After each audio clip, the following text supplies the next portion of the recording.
In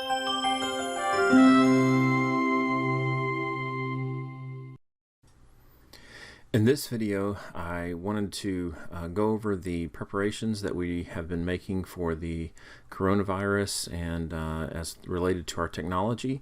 This is the same presentation that I gave before we got out for spring break. I wanted to go ahead and do a quick recording of that presentation so that if you missed it or if you needed a quick refresher, you could run back and get the information from this presentation.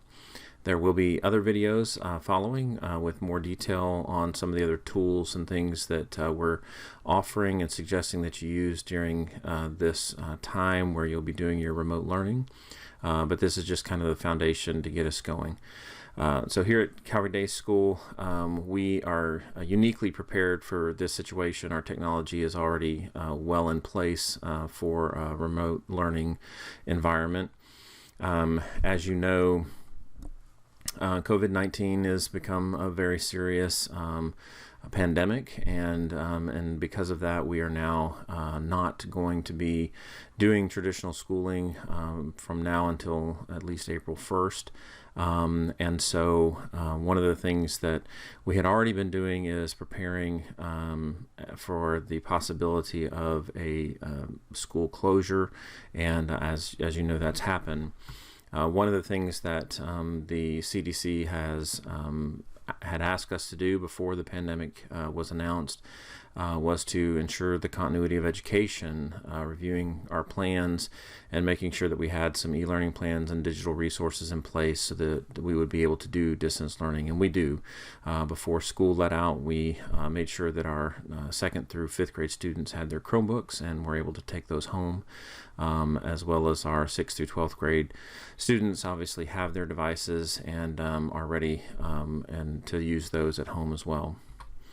So the question that we tried to answer before spring break and are answering now is how do we continue or ensure the continuity of education moving forward when we're not in a traditional classroom. So there are a few tools that I want to go over today in this presentation just to kind of show you some of the things that are possible and some of the things that are already in place that you use every day that will help in this time. First of all, we've got On Campus, and as you know, On Campus is our student information system. It's where parents go to get information about assignments, and it's going to become the place where all of our information is going to reside as the parents and students are looking for their assignments and work. The first piece of that is obviously your bulletin board. Now, you may or may not have utilized the bulletin board very much up until now. This is going to obviously become a crucial piece. We want to be sure that we're keeping our bulletin boards up to date and that they have all of the information that parents and students need as they're looking for what they need to be accomplishing while we are out of school. There is a video available on YouTube, and it's part of this presentation as well.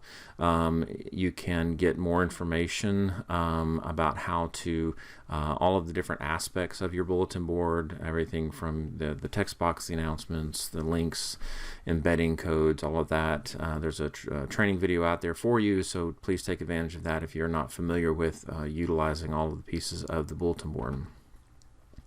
In addition, announcements are obviously going to become very, very important. This is the way that we communicate with our parents and students. Utilize the announcements on your bulletin board to post important information for them. They will get an email and or text message depending on how they have their notifications set up. So this is the best way to communicate with your entire class. Obviously, when you're posting announcements, you can multi-post those. So if you have the same announcement going out to multiple classes, you don't have to post that several times. You just use the multi-post feature right there when you're creating that announcement, and you'll be able to get it to everyone that needs it. There's also a video on creating announcements that's on my YouTube channel. You can view it in this presentation or on the YouTube channel itself. Topics. Obviously, topics are the place where we encourage you to put all of your digital resources as they relate to a specific maybe chapter or unit of study. Topics are going to become very important for finding and utilizing digital resources. So as you're beginning to develop your units of study, whether that's for a single lesson or whether it's for a week of lessons. Encourage you to put all of your digital resources into a topic. That way a parent or student can easily navigate to their class and then to that topic board and see all of the information that they need. You can put links in there, you can put video, you can put audio. You can do all kinds of great things with topics. There is another video on creating topics and all of the pieces that are involved in that on the YouTube channel as well as in this presentation. And of course, assignments. Dr. Taylor has requested that all assignments and information be posted each evening by 6 p.m. For the following day. Obviously, that is the expectation. You're obviously, more than able and willing to put out there as much as possible ahead of time. So as you have planned assignments, as you have things ready to go, please post those, get those assignments out there. Use as much information as possible when posting an assignment. This is going to be really important in a remote learning situation. Students need to understand what is expected of them and how to accomplish it. So when you're creating your assignments, please use as much information as possible in the description, as well as any attachments that they may need. You can put links in the description to Google Docs or assessments or whatever it is that they need to be doing. So please know that this is going to be where they're going to go to get all of their information. So be as specific and detailed as possible. Other resources that are available to you and will be very helpful in a remote learning situation. Of course, we've got Google Suite. All of our students, 2nd grade through 12th grade, have their Chromebooks at home. They have access to Google Suite, so they have the ability to create docs, slideshows, sheets, all kinds of tools that will enable them to be very creative and productive. As you're planning out for what students need to do, be sure and think about how they can utilize these tools in accomplishing the assignments that you give to them. There's a great resource. It's teachercenter.withgoogle.com. You can see that up here. This resource is great for being able to, they've got a lot of different resources, especially even on distance learning, but if you have questions on how to use different resources, you can come out here and they've got all kinds of training for teachers. They also have a pre-recorded webinar on distance learning that's available to you. You can watch that online as well. In addition to Google Suite, we have Nearpod, and I can't stress how much, what a great resource this can be in a distance learning situation. Nearpod has a ton of information out there already created for you. In addition, you're able to create your own lessons. This presentation I'm doing right now is created in Nearpod. You can actually take Nearpod and Google Slides and put them together. You can actually use Nearpod components in a Google slideshow, and I'll show you how to do that at the end. Plus there'll be some additional videos on how to make that happen. But as far as content goes, Nearpod has got a ton of content already created, lessons already created that you can customize, that you can build upon. And so I really encourage you to spend some time looking at Nearpod and utilizing the resources. We pay for a full license, so no content is you should have access to everything. You shouldn't have to pay for anything. So if it says paid, you should still be able to click on it and get into it. If you can't, please let me know and we'll get that corrected for you. But Nearpod is a great resource, and definitely want to encourage you to look at that and utilize that during this time. GoGuardian, another good resource. Do want to mention here that if you have GoGuardian sessions in play that you have automatically going throughout the day, you need to turn those off. You should have done that anyway for spring break, but if you haven't, or you just need to double check that, make sure those sessions are turned off. We won't be running on a normal bell schedule, and so we want those students to be able to access what they need to when they need to. However, if you do find yourself in a situation where you are trying to do a specific time where you're getting the students together and utilizing a resource, and you want to be able to monitor them, you can still use GoGuardian even remotely. It is a resource that's there and available to you. As far as resources go, video is going to be an incredible resource. What I'm doing right here for you may be what you need to rely on a lot in a remote learning situation. You can do presentations like I'm doing for you. You can do, if you have a whiteboard at home, you can, do things on a whiteboard, record yourself. All of your Chromebooks have video cameras built into them. You don't have to worry about anything special, lighting, all that kind of stuff. Just getting the information recorded in a video and available to the students is the most important thing. There are a few great tools that we have in regard to video. First of all, we have Google Meet. We are an enterprise for education school with Google, and we have access to all of the enterprise level tools, and one of those tools is Google Meet. If you go to meet.google.com, you are immediately taken to a screen where you can hit join a meeting. You can that will actually join or start a meeting. You can click on that. You can type in your name here and hit continue, and then you are automatically taken into a meeting, and you can hit join now. Obviously my camera failed here because I'm using it to record this, but normally your camera would pop up. You'd see a picture of yourself. You can hit join now and you're in that meeting. The great part about this is this link right here is all that a student needs or a parent needs to join your meeting. If you send that out or post that to your bulletin board and on campus, parents will be able to click on that and join your meeting at the appropriate time. They can also join by phone if they dial this number and use this PIN. You have 250 possibility of 250 people in your meetings plus another 10,000 people on the phone. It's just ridiculous numbers. You shouldn't have any problem with Google Meet. It should be very easy for you to use if you choose to use that. Another way to utilize Google Meet is actually to, if you go to your web browser and you go to your calendar, you can click if you want to schedule a meet in the future. So maybe you want to schedule office hours. So let's say I want to be in the office next week.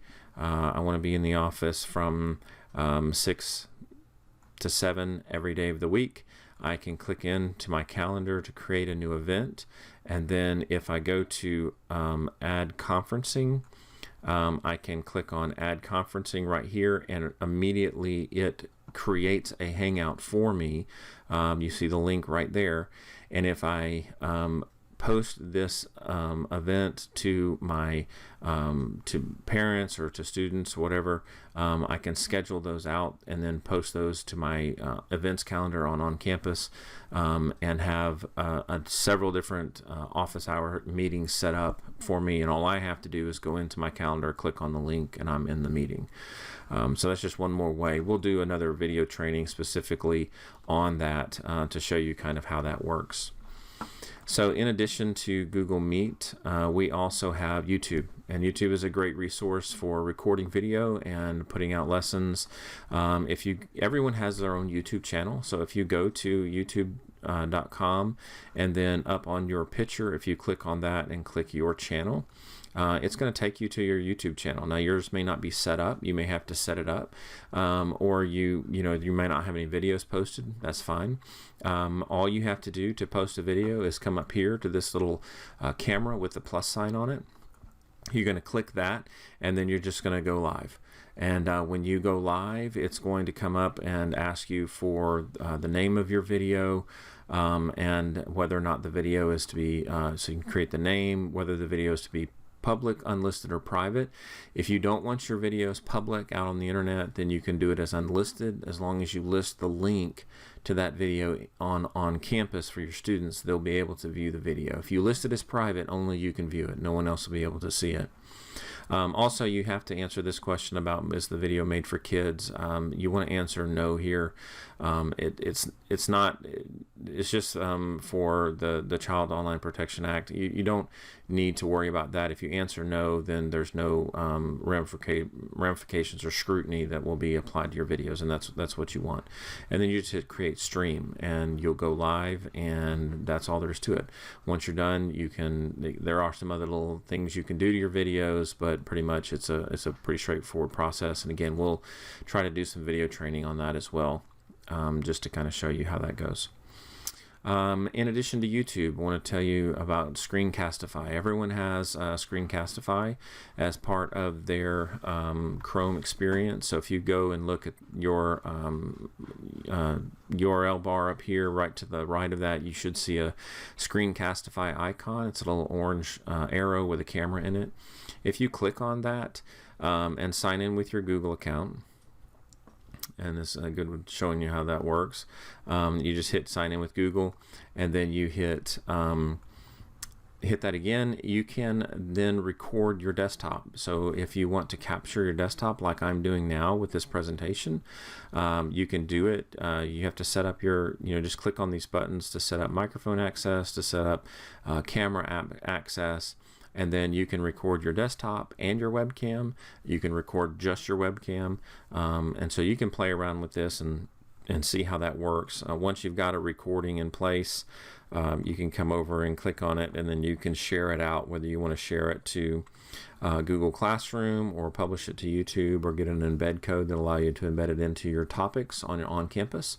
However you want to do that, that's there for you to use. And again, we'll try to do some more in-depth video training on these tools, but please feel free to get in there and just play around with them. They're very easy to use.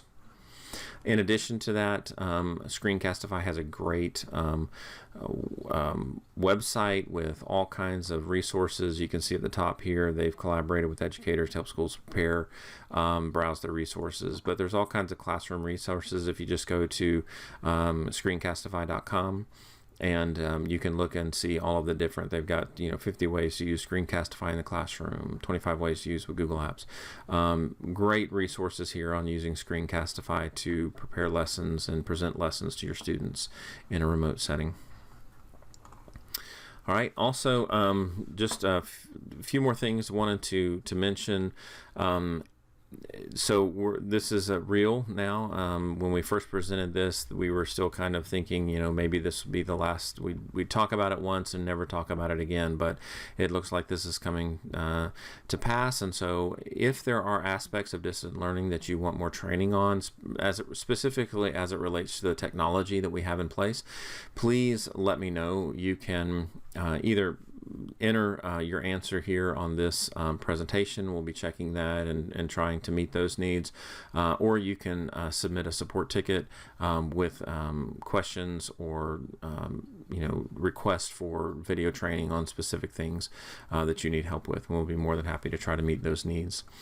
Also, just reminder, the Teacher Center with Google, the teachercenter.withgoogle.com is a great resource. They've got some distance learning resources out here, and this page continues to change. So if you go out to their and just search enabling distance learning, you'll find all of these great resources, lessons that they've put together that can help you as well. And then also just wanted to point out in this presentation, we've set up a collaborative board here. And so we've got some resources. You're welcome to post your thoughts on here if you have ideas or resources you think might be beneficial to teachers. You can come out here and just post a topic or a post-it note on this board, and other teachers will be able to come and see it. So out here I have a presentation for creating great presentations with Nearpod. I also have a link to a Google, how to integrate Nearpod with Google Slides. You can utilize that. And then there's a link here for coronavirus closures, online learning tips for teachers. And there's a lot of resources there that are available for free that you might want to look into as well. So that's this presentation, and just if you do have questions, you can email me at my email address listed there, pmulvihill@calvarydayschool.com, or you feel free to submit a service request if you're one of our teachers and staff. That would be the best way to make sure that we get everything done in a timely and organized manner. So thank you for tuning in, and there'll be more videos to come.